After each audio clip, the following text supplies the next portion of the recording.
Yo no venía a Inglaterra. Literalmente, 30 años. Hoy le pregunté a mi madre, mamá, ¿tienes una foto de aquella época? Y me envió una foto de un veinteañero con mochila y con el diccionario de inglés en el bolsillo. 30 años atrás, que no pisaba esta tierra, así que no solamente me produce un gran gozo visitaros y compartir la palabra del Señor en esta noche y en este fin de semana, sino también cierta melancolía al andar por ciertas calles y ver ciertos lugares de esta ciudad preciosa de Londres, recordándome mi juventud. Bueno, cuando era un poco más joven de lo que soy. Ha pasado un tiempo. Ha pasado un tiempo y han pasado muchas cosas desde hace 30 años hasta ahora, entre otras, una esposa y 4 hijos. Así que también he tenido que aprender mucho en ese sentido, en el familiar. Y es en el familiar en el que vamos a estar compartiendo este fin de semana, en esta noche y el día de mañana. Temas sobre la familia y en especial, más concretamente, sobre la crianza de los hijos, la relación hijos-padres. Y las circunstancias de cada uno de vosotros serán muy diferentes. Algunos vais a escuchar este tema más como hijos que como padres. Otros como padres novatos. Otros como padres y casi abuelos, y vais a estar aplicando mucho a la siguiente generación. Y algunos de vosotros que todavía no tengáis hijos estaréis escuchando estos temas, tomando nota más que nadie, pensando en la ilusión o el proyecto de poder ser padres y levantar vuestro hogar. Vamos a estar meditando concretamente en esta noche sobre el propósito de Dios para la paternidad.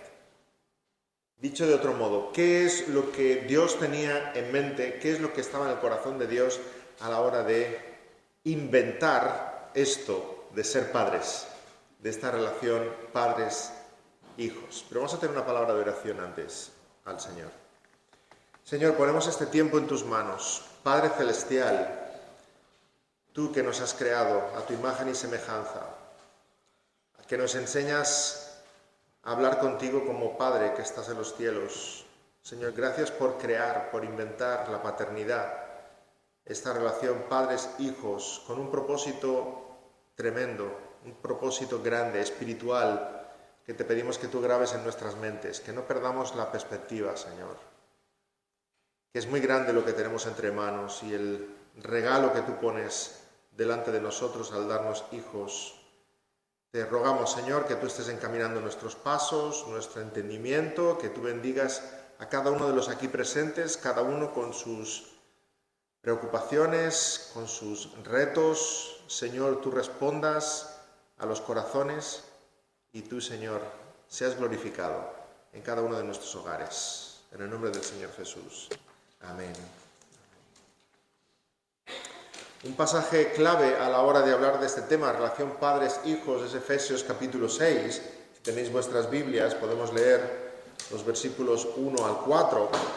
Efesios es un tremendo tratado de teología práctica y sobre todo habla del hogar cristiano. Efesios 4 nos habla de la comunicación, de cómo debe ser nuestra lengua. Efesios 5 de los roles y de lo que el esposo y la esposa, cuál es el deber de cada uno delante del Señor. Y cuando llegamos a Efesios 6, habla concretamente de la relación padres-hijos. Dice así Efesios 6, 1 al 3. Hijos, obedeced en el Señor a vuestros padres, porque esto es justo. Honra a tu padre y a tu madre, que es el primer mandamiento con promesa, para que te vaya bien y seas de larga vida sobre la tierra.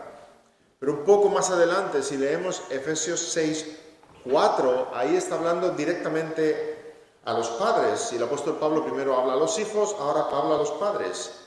Padres, no provoquéis a ira a vuestros hijos, sino criadlos en disciplina y amonestación del Señor. Y cuán sabia es la palabra del Señor, que no solamente nos dice lo que no hemos de hacer, sino que nos dice lo que sí hemos de hacer. No provoquéis a ira a vuestros hijos, criadlos en la disciplina y amonestación del Señor. Y lo primero que nos preguntamos es, ¿qué es esto de ser padre? ¿Qué significa ser madre? Si preguntas a cualquier conocido, enseguida te dirá, bueno, ser padre, ser madre es tener un hijo. No exactamente. Como dice el escritor y empresario americano Michael Levine, tener hijos no lo convierte a uno en padre, del mismo modo que tener un piano no lo convierte a uno en pianista. Que es cierto, ¿verdad? ¿Cuánta gente tiene el piano en casa para decoración? Y cuando preguntas, ¿quién lo toca? Nadie. Y dice, qué curioso, ¿no? Un piano tan bonito. Pero es que hace bonito aquí en la pared, ¿verdad? Pues hay gente que tiene así los hijos. Tienen un hijo, pero no ejercen como padres.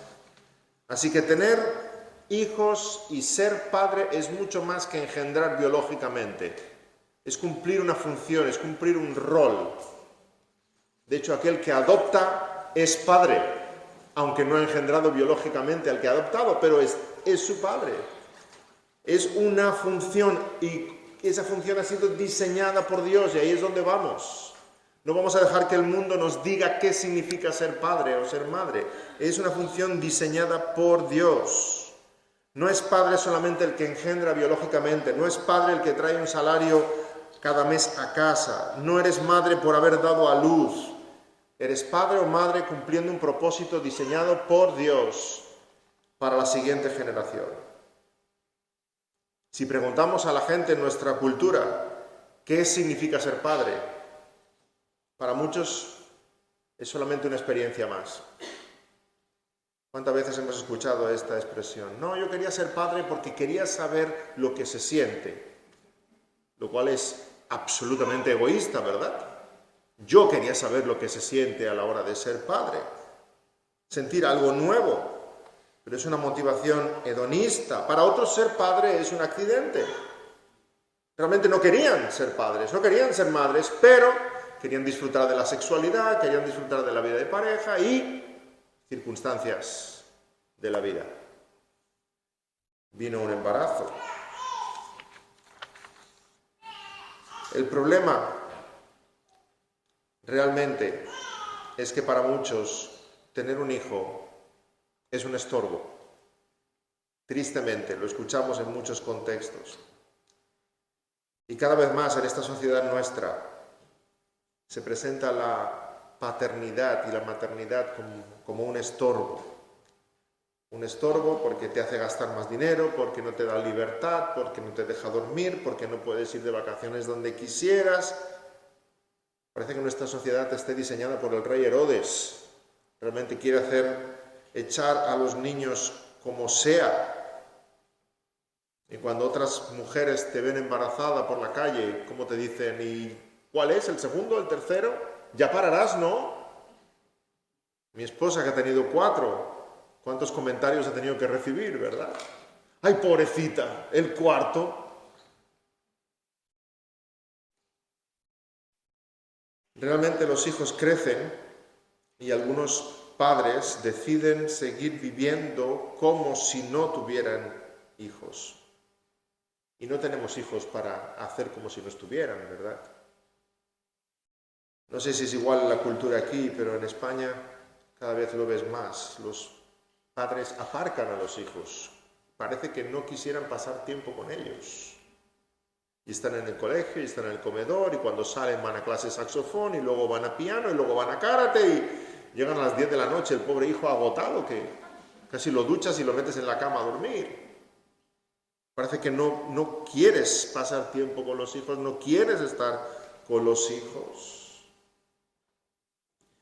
Y el Señor no nos ha dado hijos para eso. No son un estorbo que estamos esperando que crezcan y se casen para salir de casa. Dice de broma el escritor español Noel Clarasó, el único matrimonio que hace feliz al hombre es el matrimonio de sus hijos. Ya, fuera del hogar, empaquetados. Pero no todos lo ven así. Gracias a Dios, para muchos, y no solamente para los cristianos, para muchos el ser padre, el ser madre es una bendición. Gracias a la gracia común de Dios, hay buenos padres y buenas madres, aún entre aquellos que no son cristianos. Y son un tremendo ánimo para nosotros. Porque ven una bendición de parte de Dios en el hecho de ser padres, de ser madres. ven algo hermoso, algo deseable, que trae grandes satisfacciones a la vida. Soy padre de 4. Hay muchos desvelos, hay muchos viajes rápidos al hospital, hay muchas preocupaciones, hay muchas noches sin dormir, pero hay muchas más alegrías, mucho más gozo, mucha más satisfacción. Y más cuando los ves crecer, y si los ves crecer en el Señor, no hay satisfacción más grande en el mundo. Así que sí, ser padre, ser madre, es una bendición de parte de Dios. Y quisiera estructurar la conferencia, hasta aquí ha sido la introducción solo, ir preparándose. Quisiera estructurar la charla en esta noche en 10 puntos, 10 propósitos de parte de Dios para con nosotros a la hora de diseñar la paternidad. 10 cosas que creo que el Señor tenía en mente a la hora de diseñar la paternidad. En primer lugar, Dios nos da hijos para bendecirnos. Para bendecirnos. Salmo 127. He aquí herencia de Jehová son los hijos, cosa de estima el fruto del vientre. Como saetas en mano del valiente, así son los hijos habidos en la juventud. Bienaventurado el hombre que llenó su aljaba de ellos. No será avergonzado cuando hablare con los enemigos en la puerta. Dice bienaventurado, feliz, gozoso el que llenó su aljaba de ellos. Y qué hermosa ilustración, una flecha, ¿verdad? Compara a los hijos con una aljaba llena de flechas. Porque la flecha la lanzas a un lugar en el cual tú no puedes llegar. Los hijos son flechas lanzadas al futuro, a una época, a una generación, a un año, a un tiempo en el cual tú y yo ya no vamos a estar. Pero ellos sí. Es una hermosa ilustración compararlos con flechas.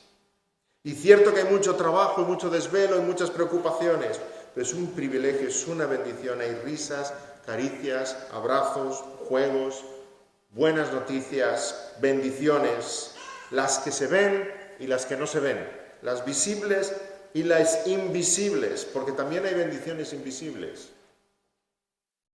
¿Sabes? Dios te cambia a ti a través de tus hijos. Dios usa a tus hijos como instrumento para tu santificación, para tu crecimiento espiritual. Dice que alguien oró a Dios por paciencia y Dios dio hijos. Por supuesto crecemos en paciencia, pero Dios cambia tus metas, Dios cambia tu corazón, Dios cambia tu carácter. El ser humano nace por naturaleza egoísta, nacemos egocéntricos y Dios tiene preparado para nosotros un máster de 2 cursos para combatir el egoísmo. El primer curso se llama matrimonio y el segundo curso se llama paternidad. Si después del matrimonio te quedaba algo de ti, llegan los hijos y se acabó. Son ellos, ¿verdad? Centrado en ellos. Y es curioso porque la carrera de ser padres es única. Normalmente vas a la universidad y cuando sacas un título empiezas a ejercer. La carrera de padre es justo al revés. Empiezas a ejercer y luego te gradúas. Pero te gradúas cuando ya están fuera, casados, ¿verdad? Entonces cuando dices, ay, ahora empiezo a saber de qué va esto de ser padre. Pero primero ejerces. Así que mientras ejerces, Dios te enseña a través de tus hijos. En una ocasión hablaba con una hermana preocupada porque había sido mamá y no sabía cómo criar un niño. Y cuando sea adolescente, me decía yo, tranquila, le digo yo, tienes 15 años para que Dios te enseñe a ti, a través de tu hijo, cómo educar a un adolescente. Así que aprendemos. Sobre la marcha, aprendemos ejerciendo. Dios te enseña a ti continuamente a través de tus hijos y Dios te enseña a ti continuamente cuando tú enseñas a tus hijos. ¡Wow! Cuando tienes que corregir a uno de tus hijos porque ha sido egoísta al no compartir un dulce o al no compartir un juguete y mientras le estás instruyendo sobre lo que es el egoísmo y la generosidad, en voz baja el Espíritu Santo te está diciendo, toma nota, trátalos tú así, trata así a tu esposa, trata así a los hermanos, Tú estás predicándole a tu hijo, pero mientras le estás instruyendo sobre lo que debe ser y lo que esperas en él y cómo debe ser su carácter, y tú mismo te estás tomando nota, estás aprendiendo. Y Dios te enseña continuamente cuando tú enseñas a tus hijos. Así que tú eres el primer beneficiado en la paternidad. En primer lugar, por tanto, Dios nos da hijos para bendecirnos. En segundo lugar, Dios da hijos a los padres para que se los cuidemos. Sí, lo he dicho bien, para que se los cuidemos a Él, porque son suyos.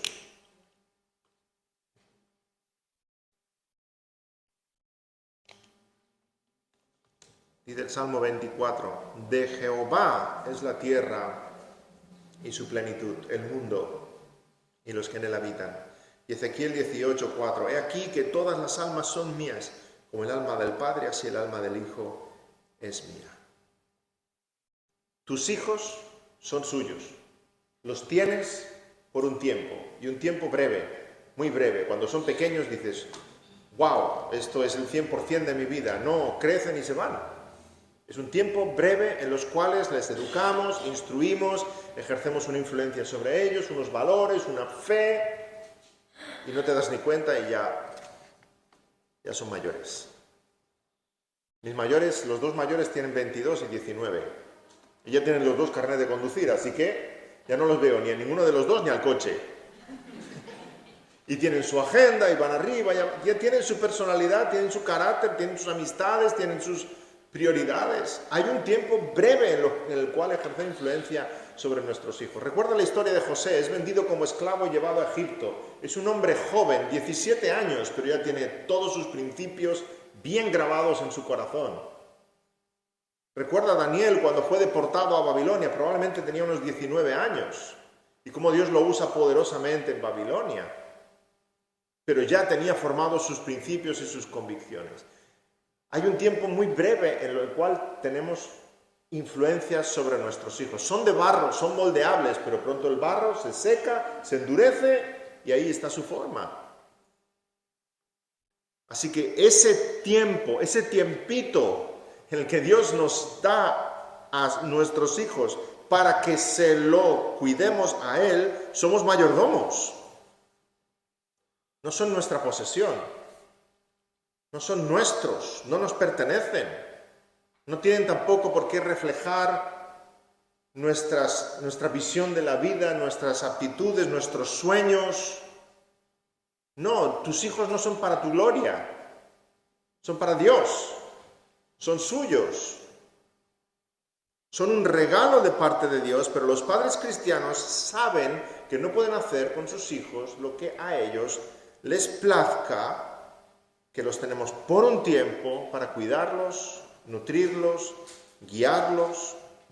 Eso significa que la máxima prioridad en el hogar tiene que ser Dios, que la máxima autoridad en el hogar tiene que ser Dios, y que así lo han de percibir tus hijos, y que todo lo que los padres hacen es en obediencia a Dios y en sujeción a Dios. Hijo mío, me tienes que obedecer, tienes que hacerlo así. ¿Por qué, papá? Porque si no lo haces así y yo no te enseño a hacer las cosas así, soy yo el que estaría desobedeciendo al Señor. Aquí hay una cadena de mando. Y el que está arriba no es el padre ni es la madre. Es Dios el Todopoderoso. Porque el día de mañana tú no estarás. Tus hijos volarán del nido, estarán en cualquier otro lugar y tienen que seguir viendo y apreciando que Dios es el soberano del universo a quien han de rendir cuentas. Cuando Cristo regrese, nos va a pedir cuentas de lo que Él ha puesto en nuestras manos, también de nuestros hijos, Así que en primer lugar, Dios nos da hijos para bendecirnos. En segundo lugar, Dios nos da hijos para que se los cuidemos. En tercer lugar, Dios nos da hijos para que aprendan obediencia. Y nadie puede negar que sufrimos una crisis de obediencia o una crisis de autoridad, como queráis llamarlo. No se respeta a las autoridades, no se respeta a los profesores en el colegio, no se respeta a la policía, no se respeta la ley. ¿Por qué? Porque no se respeta a los padres. Ahí es donde empieza todo. Esa primera autoridad, la más inmediata, la más cercana. Dice una cita: los jóvenes hoy en día son unos tiranos. Contradicen a sus padres, devoran su comida y le faltan el respeto a sus maestros. Y dirás, bueno, esto es de un periódico de ayer, ¿no?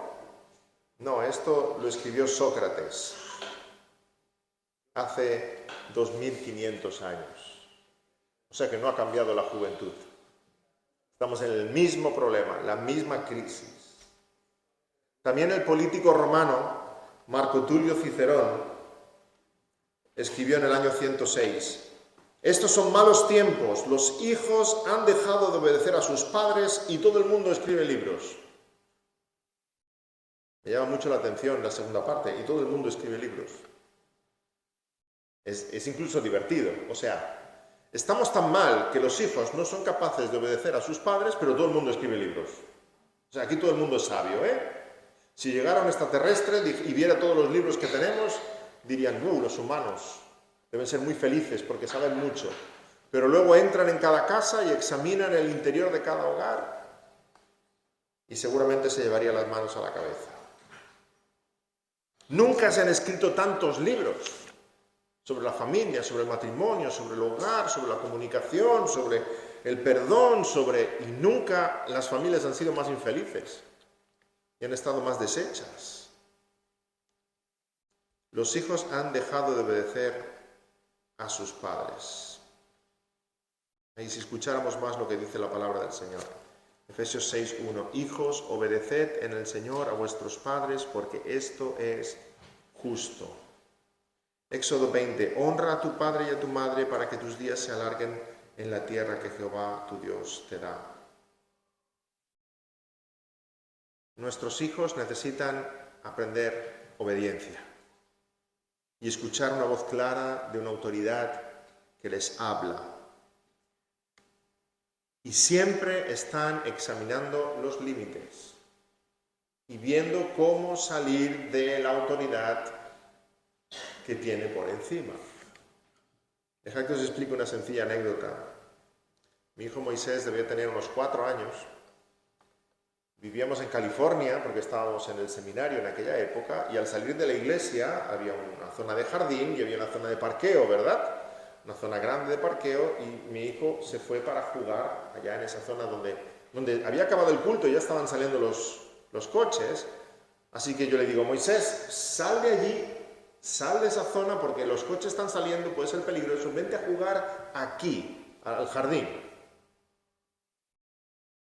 ¿Y dónde empieza el jardín, papá? Digo, mira, ¿tú ves esta línea pintada? Pues a eso de allí es el parqueo, y es de a partir de la línea hacia aquí es el jardín. Ven a jugar aquí, que no hay peligro. Yo continúo mi conversación con otro hermano y digo, voy a ver qué hace. Me voy a girar para ver qué hace porque le he dado una orden muy concreta hace un minuto, a ver si la está cumpliendo. Me giro a ver dónde estaba jugando y os podéis imaginar qué estaba haciendo, ¿verdad? Así, sobre la línea, haciendo equilibrios. ¿Hasta dónde podía jugar? ¿Hasta la línea? Pues en la línea. Ahí voy a estar. Y eso es lo que los hijos hacen continuamente. Tú les das una hora, tú les das un límite, tú les das un tiempo, tú les das... Y van a ir buscando siempre el límite y a ver si se pueden extralimitar. Y cuando intenten pasar ese límite, están poniendo en jaque tu autoridad. Y al principio serán cosas pequeñas e insignificantes. Y luego irán creciendo. Pero van a poner en jaque tu autoridad. Y los padres tienen que estar ahí de forma coherente, al unísono, juntos, papá y mamá, como una sola voz, expresando la voluntad no de uno o del otro, de los dos, respecto a cómo debe ser su conducta. Han de aprender obediencia durante toda la vida. Y hemos de cumplir con el mandamiento de honrar padre y madre. ¿Eso quiere decir que si tengo 50 años todavía le debo obediencia a mis padres? No, no le debes obediencia a tus padres, pero sigues honrando a tus padres. El mandamiento de honrar padre y madre, hermanos, es para toda la vida. Más aún, tus padres pueden estar ya en la gloria y tú seguir honrando padre y madre, en la forma en que hablas de ellos, en aquello que decides recordar y explicar de ellos.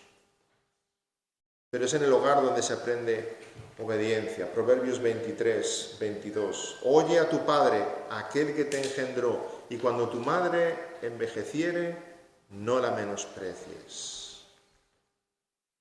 Así que en tercer lugar, Dios nos da hijos para que en el hogar aprendan obediencia. En cuarto lugar, Dios nos da hijos para crecer en unidad matrimonial. Y tú dirás, sí, David, anda ya, ahí te has pasado ya. ¿Cuántas veces hemos discutido por culpa de nuestros hijos? Será lo contrario, ¿no? Dios nos da hijos para que haya desarmonía en el matrimonio.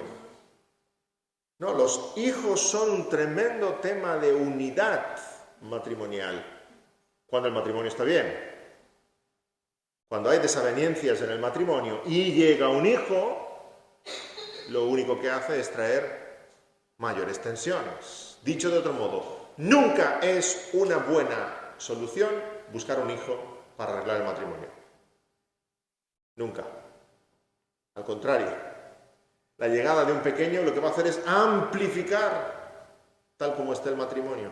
Si hay buena sintonía, si hay armonía, va a haber mayor unidad alrededor de aquel pequeño. Los hijos son un tema que absorben tiempo, esfuerzo, energía y pueden suponer una fuente de desavenencias en el matrimonio, sobre todo porque puede haber diferentes perspectivas sobre los hijos. Habrá en el matrimonio uno que quiera esperar y otro que querrá tenerlos pronto. Uno querrá tener un hijo y el otro 7 o 8. Uno querrá tener pocos hijos que lo tengan todo y otros muchos hijos aunque tengan poco. Y cuando llegan, por supuesto, aportan nuevas tensiones, horarios, pañales, papillas, gastos, médicos, colegios, etcétera, etcétera. Pero a un matrimonio avenido, esos son mayores temas y mayores responsabilidades para seguir trabajando juntos, como equipo, en esa unidad matrimonial y en esa familia. Pero si el matrimonio está desavenido, cuando llegue un pequeño va a traer mayores tensiones. La gran pregunta es, ¿tenemos una misma visión sobre la paternidad? ¿Tenemos un mismo propósito? ¿Una misma filosofía sobre la crianza de los hijos? Y es cierto que nuestros hijos, cuando llegan, ponen todas nuestras convicciones en jaque. Dice John Wilmot, un poeta inglés del siglo XVII. Antes de casarme tenía 6 teorías sobre cómo educar a mis hijos. Ahora tengo 6 hijos y ninguna teoría. Dice, cuando llega la hora de la verdad, llega la verdad, ¿verdad? La mayor fuente de conflictos tiene que ver sobre cómo criarlos, cómo corregirlos, qué permitirles, qué no permitirles. Y ahí es cuando realmente el matrimonio entra en conflicto, si hay 2 visiones diferentes de cuál es el propósito de la paternidad, qué es lo que queremos ver como resultado final en nuestros hijos. De nuevo, una de las muchas razones por las cuales un creyente jamás debiera contraer matrimonio con alguien que no sea de su fe, porque vamos a tener 2 visiones diferentes respecto a la vida y respecto a lo que queremos ver en el futuro de aquellos pequeños. Preguntarse cuáles son las metas para vuestros hijos, les enseñamos la fe, cómo les corregimos, cuáles son sus responsabilidades. Y si hay unidad en la visión que tenemos respecto a los hijos, entonces sí va a haber unidad en el matrimonio. Porque el matrimonio es mucho más que mirarse el uno al otro. El matrimonio es mirar los dos en la misma dirección. Una de las fotos preferidas que tengo en casa con mi esposa es una que tenemos los dos junto al mar y estamos los dos sentados mirando al horizonte. No nos estamos mirando el uno al otro, estamos los dos mirando en la misma dirección. Eso es el matrimonio. No es contemplarse el uno al otro, es los dos mirar en la misma dirección y tener una misma filosofía de la vida. Y en cuanto a los hijos, las filosofías del mundo van a decir muchas cosas. El énfasis que vais a encontrar ahí fuera está en las emociones, haz lo que te dicte el corazón, la exaltación de uno mismo. El mundo te dirá que has de procurar que tus hijos tengan una buena autoestima, que tengan un altísimo concepto de ellos mismos, que tengan una excelente autoimagen, que les has de ayudar a sentirse bien consigo mismos, sentirse realizados, pero todo es absolutamente egocéntrico. O sea, a inflar su orgullo, a que vayan por la vida como supermanes. Y sinceramente, si acabas tu labor como padre, como madre, y la meta es haber conseguido que tu hijo esté enamorado de sí mismo, es un auténtico fracaso. Mejor que tu hijo vea al Señor Jesucristo, ame al Señor Jesucristo, respete a los demás como superiores a sí mismo y tenga claro que la gloria de Dios es lo primero, por encima de su propio bienestar. Como dice la Shama en Deuteronomio 6, la ley básica del hombre a la que toda persona aspira. Oye Israel, Jehová nuestro Dios, Jehová uno es, y amarás a Jehová tu Dios de todo tu corazón, de toda tu alma, con todas tus fuerzas. Y estas palabras que yo te mando hoy estarán sobre tu corazón y las repetirás a tus hijos y hablarás de ellas estando en tu casa y andando por el camino y al acostarte y cuando te levantes. Y luego el Señor añade el segundo gran mandamiento, amarás a tu prójimo como a ti mismo. Así que esta es la ley que hemos de procurar que esté presente en nuestros hijos, que amen al Señor sobre todas las cosas y al prójimo como a sí mismos. Esa es la verdadera meta del matrimonio cristiano, levantar una siguiente generación de hombres y mujeres que amen a Dios sobre todas las cosas y al prójimo como a sí mismo. Para eso es vital que nosotros vivamos la palabra. Nos damos cuenta cómo empieza Deuteronomio 6. Está ahí la instrucción de enseñar la fe a nuestros hijos, pero empieza diciendo que grabemos esas palabras en nuestro corazón. Estas palabras que hoy te mando estarán sobre tu corazón. Está hablando los padres. ¿Quieres que tus hijos amen al Señor sobre todas las cosas? En primer lugar, tú debes amar al Señor sobre todas las cosas. Las palabras de la ley del Señor han de estar grabadas sobre tu corazón. ¿Por qué? Porque si están grabadas sobre tu corazón, estarán en tu lengua, en tu pensamiento, estará continuamente en tu boca y tus hijos las oirán. Hablamos de aquello que llena nuestro corazón. De la abundancia del corazón habla la boca. Si el Señor no es lo primero en tu vida y continuamente no está en tu boca el Señor, eso no lo vas a transmitir a tus hijos. No lo vas a poder transmitir a tus hijos. Ha de estar en tu corazón para que esté en tu lengua, para que esté en sus oídos, para que esté en su corazón. Ese es el proceso. Y luego no nos lamentemos. Ay, mis hijos no quieren saber nada de la fe. ¿Cuánto han visto en ti? ¿Cuánto impacto han recibido de lo que han visto en ti, de una fe viva, de una fe auténtica? En quinto lugar, hermanos, Dios nos da hijos para prepararlos para la vida. Dios nos da hijos para prepararlos para la vida. ¿Nos damos cuenta de que el ser humano es el ser vivo más indefenso de la tierra? A veces pongo con mis hijos en casa documentales de animales y es impresionante. O sea, un caballo nace y echa a correr. Es impresionante. Cualquier animal que tú veas nacer, es increíble lo que sabe hacer nada más nacer. Dirías, necesita poco de papá y mamá, se vale por sí mismo. Un bebé nace y no sabe hacer nada. No come, no anda, no habla. Por no saber, no sabe ni dormirse. Que lo tienes que coger en brazos y dormirse, ¿verdad? Y le tienes que bailar. Para los que hemos sido papás, los que sois papás primerizos, tienen, yo le llamo el baile del papá primerizo. O sea, tú lo ves esperando el autobús, ¿verdad? Pero está así, ¿verdad? Esperando el autobús. Y dice, uy, ese es papá primerizo. Porque se pasa la noche rato danzando al pequeño hasta que lo duerme, y ahora mismo él ya para calmarse ya va bailando solo.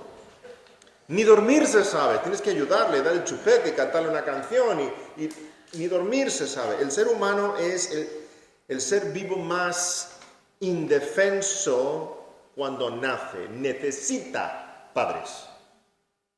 No podía sobrevivir. Por eso Dios, cuando crea a Adán y Eva, no crea dos bebés. Se acabó la humanidad. Bebé Adán, bebé Eva. Ya está, aquí llegó todo. Crea dos adultos. Empezamos bien, vale. Crea dos adultos y esos dos adultos van a empezar a cuidar de la siguiente generación. Dios nos da hijos para prepararlos para la vida. Lo aprenden todo en casa, es la primera escuela. Y es responsabilidad de los padres enseñarles a conducirse en esta vida. No es que en la escuela no le enseñan educación, eres tú que le tienes que enseñar educación. No es que en la iglesia la profesora de escuela dominical no le enseña la Biblia, eres tú que tienes que enseñarle la Biblia. La responsabilidad es de los padres. Los demás son cómplices, colaboradores. La iglesia, los pastores, la profesora de escuela dominical, los abuelos, la tía, quien tú quieras. Puedes tener tantos cómplices como tú quieras, pero la responsabilidad es de papá y mamá de enseñarles la fe y a ser persona, a conducirse en esta vida. Dios creó la familia para que el recién nacido tuviera un contexto donde crecer, aprender, valerse. Por eso la palabra exhorta a los hijos a aprender de sus padres. Proverbios 1:8. Oye, hijo mío, la instrucción de tu padre, y no menosprecies la dirección de tu madre, porque adorno de gracia serán a tu cabeza y collares a tu cuello. Así que la meta de los padres es que los hijos crezcan, maduren, sean capaces de vivir en este mundo con sentido, con integridad, y que cuando formen su propio matrimonio, su propio hogar, sepan valerse para la gloria del Señor de una forma honrada.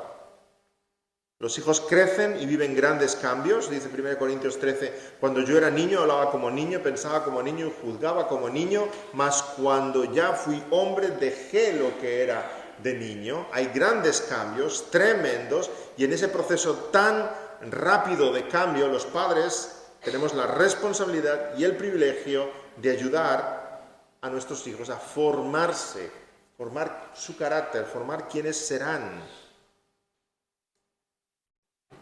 Si alguna vez habéis plantado un árbol, sabéis que después de plantar un árbol le tienes que poner un listoncito, porque si no el árbol crecerá en cualquier dirección, y le pones un listón y lo atas.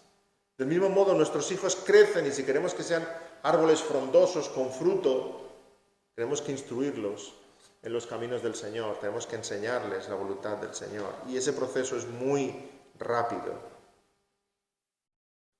Pero si eres padre, tus hijos han tenido la más grande de las bendiciones, nacer en un hogar cristiano. Podían haber nacido en la realeza o en una familia rica, han tenido mayor suerte, una familia cristiana. No podían tener mayor bendición que esa. Así que la mayor herencia que les podemos dejar no son propiedades, ni joyas, ni profesión, es un carácter. Carácter. Enseñarles lo que es la constancia, la disciplina, la responsabilidad, el perdón, el amor, pero también la misericordia, la confianza, la generosidad, el dominio propio, la paciencia. Y eso lo van a aprender en casa, escuchándote a ti y observándote a ti, porque aprenden más de lo que ven que de lo que escuchan. En sexto lugar, Dios nos da hijos para que aprendan lo que es el amor. Dice 1 Corintios 13, el amor es sufrido, es benigno, el amor no tiene envidia, el amor no es jactancioso, no se envanece, no hace nada indebido, no busca lo suyo, no se irrita, no guarda rencor, no se goza de la injusticia, mas se goza de la verdad. Todo lo sufre, todo lo cree, todo lo espera, todo lo soporta. Y esto, cuando uno es pequeño y joven y crece, se ve con todo su esplendor en el amor de sus padres, en la generosidad, en la abnegación de sus padres. El amor de sus padres es el amor terrenal por excelencia. Y estarás pensando, sí, pero yo tuve unos padres ariscos, tuve unos padres duros, tuve unos padres poco amorosos, tuve unos padres incluso egoístas. Dice Woody Allen, ya sabéis que dice pocas cosas serias, ¿verdad? Woody Allen, el actor y director norteamericano, dice: mis padres por fin se dan cuenta de que he sido secuestrado y se ponen en acción rápidamente. Alquilan mi habitación. Expresando exactamente eso, ¿verdad? Unos padres egoístas y ariscos. Pero lo que nos dice la palabra del Señor es que aún los peores padres hacen cosas buenas. Mateo 7:9. ¿Qué hombre hay de vosotros que si un hijo le pide pan, le dará una piedra? O si le pide un pescado, le dará una serpiente? Pues si vosotros siendo malos, lo dice claro el Señor, siendo malos sabéis dar buenas dádivas a vuestros hijos, ¿cuánto más vuestro Padre que está en los cielos dará buenas cosas a los que le pidan? Así que en el contexto del hogar es donde hacemos de padre, de madre y estamos dándole a nuestros hijos todo el amor del mundo. Y aquí una aclaración: amar no es consentir. Hay algunos que tienen un mal concepto de lo que es amar. Yo amo mucho a mi hijo, lo que me pide se lo doy. Eso no es amar, eso es malcriar. Si realmente lo amas, estarás formando un carácter en él. Y formar un carácter en él muchas veces es decirle: no te puedo dar esto, no te conviene. Amor es preocupación, amor es atención. Y amor es llevarles también a que conozcan el amor de Dios que sobrepasa todo nuestro entendimiento. En séptimo lugar, Dios nos da hijos para que aprendan lo que es el perdón. ¿Nos damos cuenta de que el hogar es la escuela de la vida? Aprendemos a amar porque tenemos un modelo en nuestros padres de lo que significa el amor.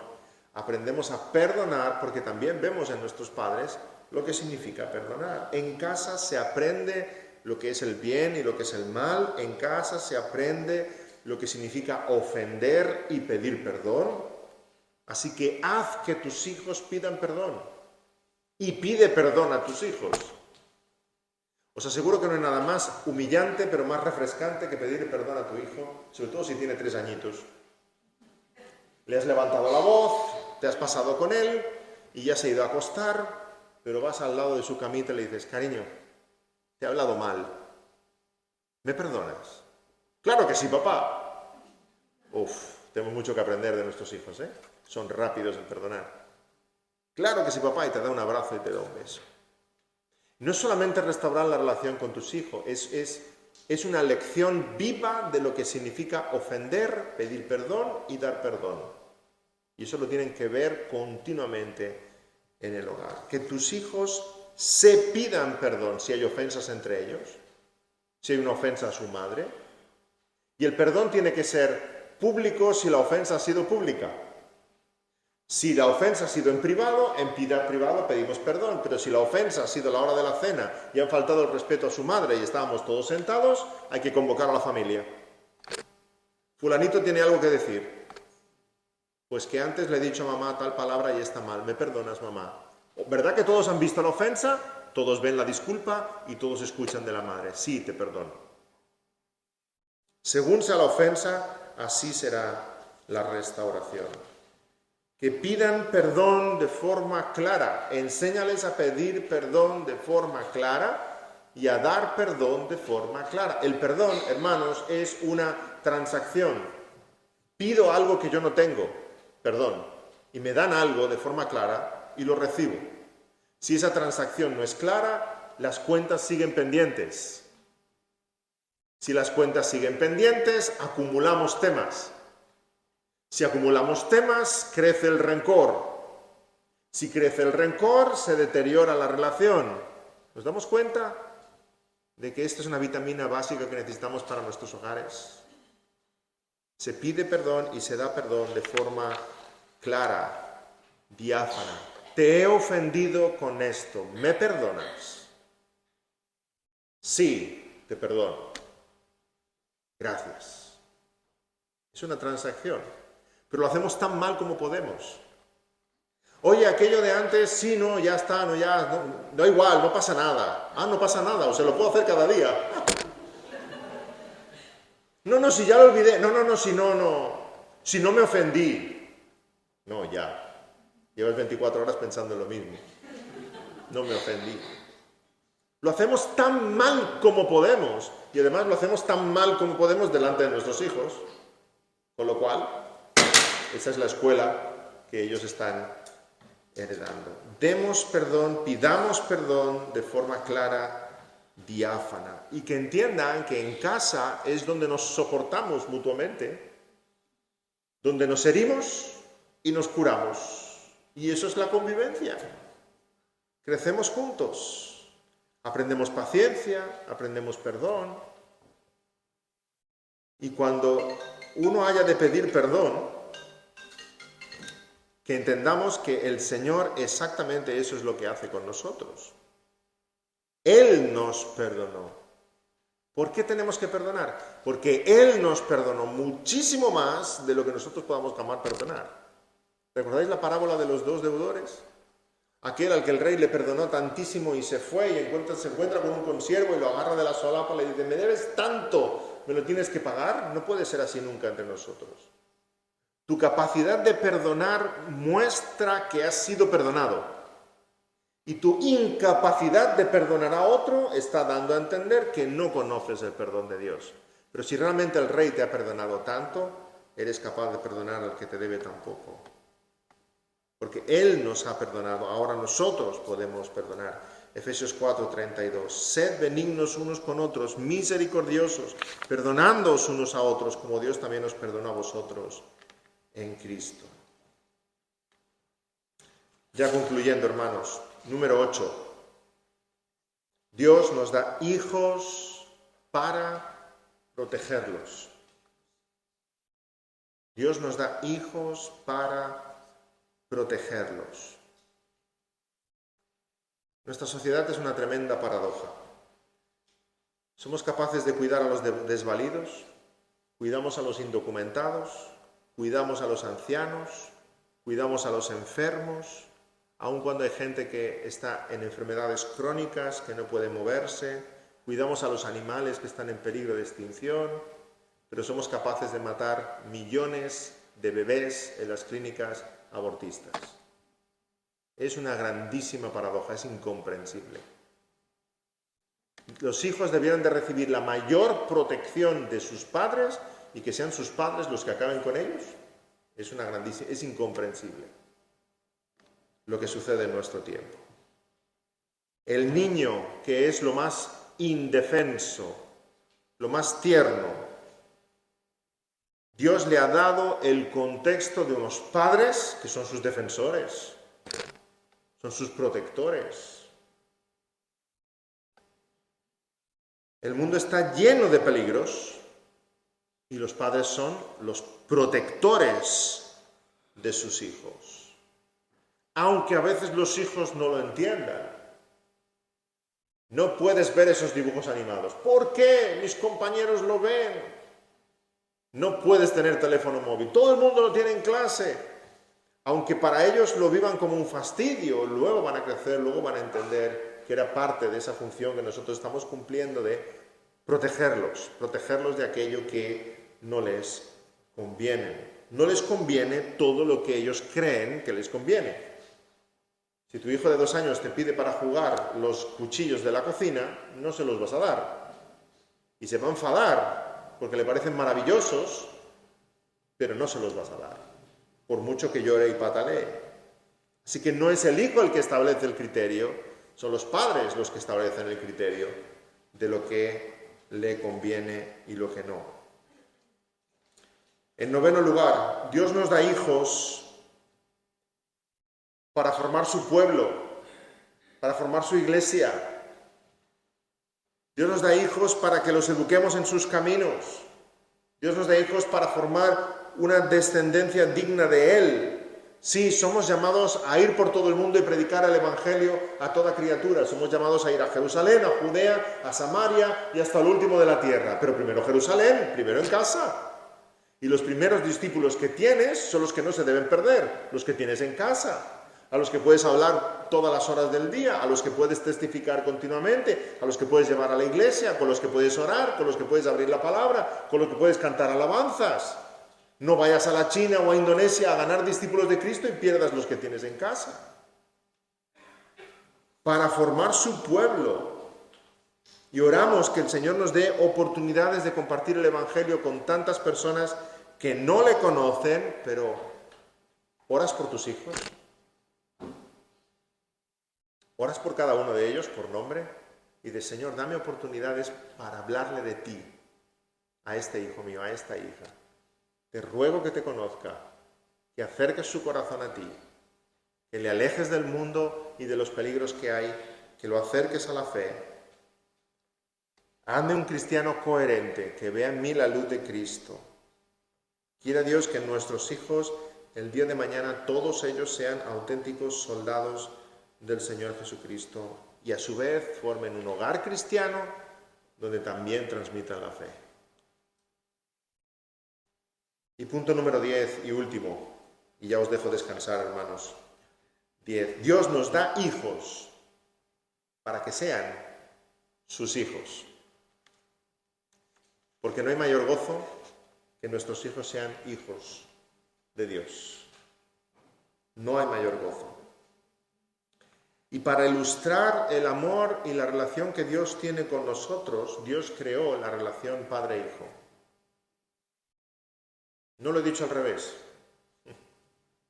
Dios no se presenta a Él como Padre porque como nosotros tenemos un Padre, entonces vamos a entender un poquito del amor de Él para con nosotros, por eso se presenta como Padre. No. Dios es nuestro Padre desde antes de la fundación del mundo y Dios crea la paternidad para que podamos entender un poco de la grandeza de su amor por nosotros. Primero Dios, luego los padres terrenales que Él ha creado, para transmitirnos un poco de la grandeza de su amor, de su cuidado, de su entrega por nosotros.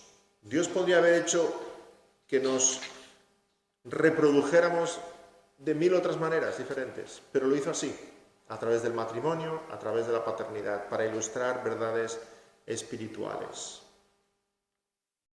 Y vemos mucho de Dios en nuestra necesidad de Él cuando criamos a nuestros hijos. Cuando veo a mis hijos, entiendo mucho de cómo yo como hijo necesito de mi Padre Celestial. Y cuando mis hijos me desobedecen, entiendo mucho de lo que significa mi rebeldía delante de mi Padre Celestial. Mateo 18:3, de cierto os digo que si no os volvéis y os hacéis como niños, no entraréis en el reino de los cielos. Que el Señor nos dé ese corazón de dependencia de Él, continua, y que entendamos que solamente en su presencia hay gozo, en su presencia hay abundancia, en su presencia hay fiesta, en su presencia hay perdón. ¿Recordáis la parábola del hijo pródigo? Dame la herencia. Lo cual básicamente está diciendo, papá, para mí es muerto. ¿Sí? Lo único que quiero es tu dinero. Dame la herencia, mi parte de la herencia. Y se va y se lo gasta con sus amigotes y se lo gasta en el mundo. Y dice que se va a una tierra lejana. Y claro, cuando se le acaba el dinero, se le acaban los amigos, ¿verdad? Y al final acaba en una pocilga, lo peor para un judío. En una tierra lejana y en una pocilga. Y pretende comer las algarrobas que dan a los cerdos, pero el amo de los cerdos dice que no, que son para los puercos, que él no come de eso. Así que en esa situación tan desesperada es cuando finalmente vuelve en sí. Y todos en algún momento hemos de volver en sí. Si estás lejos de la casa del Padre, en algún momento Dios te dé que puedas volver en sí y digas, ¿qué hago yo aquí? En la casa de mi Padre, los jornaleros están mejor que yo. Iré a mi padre y le diré, Padre, he pecado contra el cielo y contra ti, no soy digno de ser llamado tu hijo, hazme como uno de tus jornaleros. Y cuando él ya emprende el camino hacia casa, su padre le ve llegar. Anda que no reconocemos a nuestros hijos, aunque sea de noche, ¿verdad? La forma de andar, el peinado, es él. Y el padre sale corriendo. No nos imaginamos a un señor mayor, un alto dignatario. No te imaginas a la reina de Inglaterra corriendo, ¿verdad? No, corren los niños, pero no corren los mayores. Pero él se humilla y corre hacia su hijo. Y cuando su hijo le está pidiendo disculpas, Padre, he pecado contra el cielo y contra ti, no le deja acabar. Le da un abrazo y dice, matad al becerro mayor que tengamos, vamos a montar fiesta, mi hijo estaba muerto y ahora está vivo. Esa es la experiencia que queremos ver en cada uno de nosotros, pero también en nuestros hijos. Y tristemente quisiéramos sobreprotegerlos, y algunos de ellos no van a volver en sí hasta que estén en la pocilga. Os digo que no hace falta estar en la pocilga para volver en sí. Dios nos dé arrepentimiento antes. Uno puede salir de la casa del Padre con la herencia en la mano y pensar, ¿qué he hecho? Haber recorrido 100 metros y decir, qué indigno lo que acabo de hacer. Voy a volver a mi Padre y le voy a pedir perdón por el insulto que acabo de hacer, le voy a entregar de nuevo la herencia y le voy a decir, Padre, no amo otra cosa más que estar contigo en tu casa. Pero algunos van a tener que ir hasta lo más lejos y estar en la pocilga y ni aun las algarrobas comer para volver en sí. Quisiéramos ahorrarle ese viaje, pero algunos van a tener que hacerlo. Lo importante es que vuelvan en sí y que vuelvan a la casa del Padre y pidan perdón. Qué alegría cuando uno llega a casa y tus hijos vienen a darte la bienvenida. Estoy deseando que llegue, estoy muy bien con vosotros, pero estoy deseando que llegue el domingo por la noche y llegue a casa y vengan y ¡papá! Y vengan a darme un abrazo. Pero hay algo mucho más hermoso que ver a tus hijos corriendo hacia ti para darte un abrazo. Es ver a tus hijos corriendo al Padre Celestial para darle un abrazo. Y decir, Padre, pecado contra el cielo y contra ti. Que haya fiesta en los cielos, porque han entregado su corazón al Señor Jesucristo. Apuntemos ahí, no solamente a la conducta de nuestros hijos, apuntemos al corazón.